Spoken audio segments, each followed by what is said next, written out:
First thing I'm going to do is I'm going to combine a couple of pictures. I'm just going to take this picture here, drag it into the other one, and just release it, and we'll just put it somewhere in the middle. So the first one we're going to look at is if we go into the Properties panel. Properties panel is really amazing in Photoshop 2020 because it has so many cool hidden features. One of these is Remove Background. So if I click here on the layer, boom, the background's removed in one click. And then of course I could just kind of touch it up.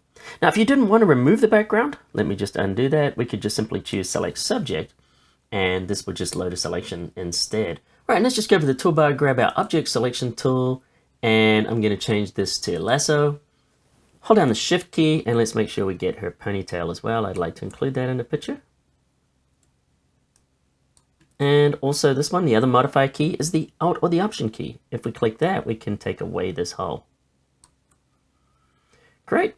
And all we want to do now is just click on the layer mask to create a mask, and we've cut that out. Now, of course, we could go up into Select Mask and do a better job. That's a whole different tutorial. So I'll just throw in a quick tip on how to quickly clean up these edges. We can do it with the layer mask. Just choose Filter Blur. Just give it a little bit of a Gaussian blur. Let's just give it like, I don't know, give it 2 or 3 pixels. Let's give it 2, maybe even 3. Let's go all the way up to 3 pixels. Click OK. Now all we need to do with that mask is just choke it. Control L or Command L for levels. Pop that open, and we want to get rid of this black area. All we do is just pull in there. Notice how it just goes away. Same with the midtones. Click OK, and that fringing's now gone. All right, let's look at something else. Let's create a brush, and I'm just going to make a selection around these using just our regular tool. And if I want to save this, in fact, you know what? I'm going to grab this one. I like this here. I'm just going to make a selection around there, and then just choose Edit, Define Brush Preset. Click OK. Now we've got a brush, and there it is.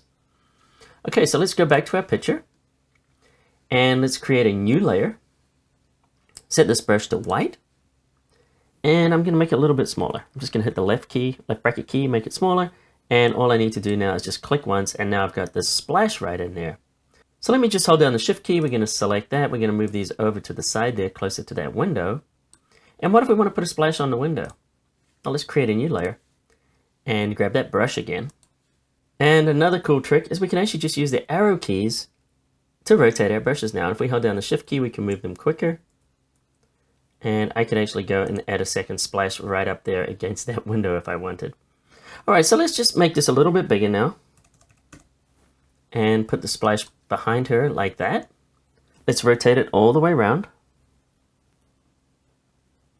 And I'll hold down the Shift key to make this quicker.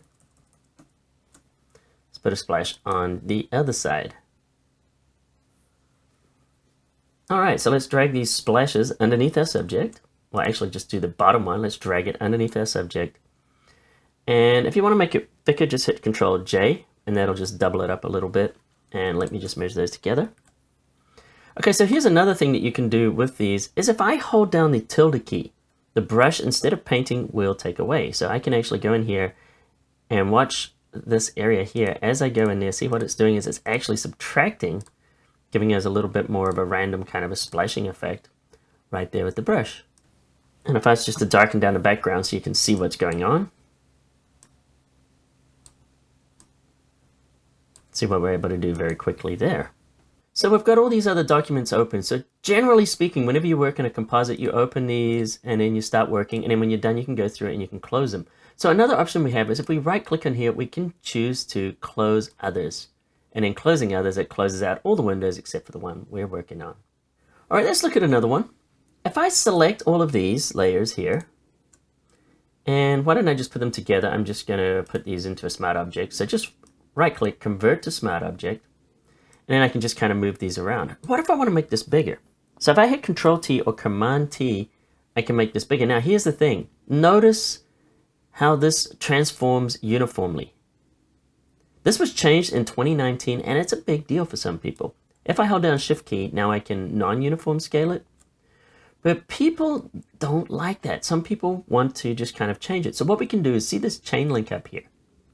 When we're in free transform, if we go and turn that chain link off, now it's non-constrained and we hold Shift to constrain it just like it always did. So let's make it a little bit bigger. And let's have a look at how to change this permanently. If we go up under our preferences, go under General, you'll see an option that says Use Legacy Free Transform. Turn that on, and now everything is going to be the way you would expect it. Control-T, non-scaled, Shift-key, scales it. So now it goes back to that behavior, just how it was before. Okay, so if I wanted to change maybe one of these water splashes, maybe I wanted to just kind of transform it a little bit, I'm inside of Smart Objects. I'd have to go into a different document to do that. But now if I right click, I can choose to convert to layers, and in one click, this puts everything back how it was with all the different layers in there. So that means I could go in here and I could use my warping tool, Control-T, right click, choose warp, and now if I wanted, I could warp out my water or kind of change the way that's splashing right now. See that? Just make it different. And at any time, if I want to put this back into a Smart Object, all I need to do is just select the very top here and just choose Convert to Smart Object. And boom, we're in a Smart Object again, and I can scale everything uniformly once again.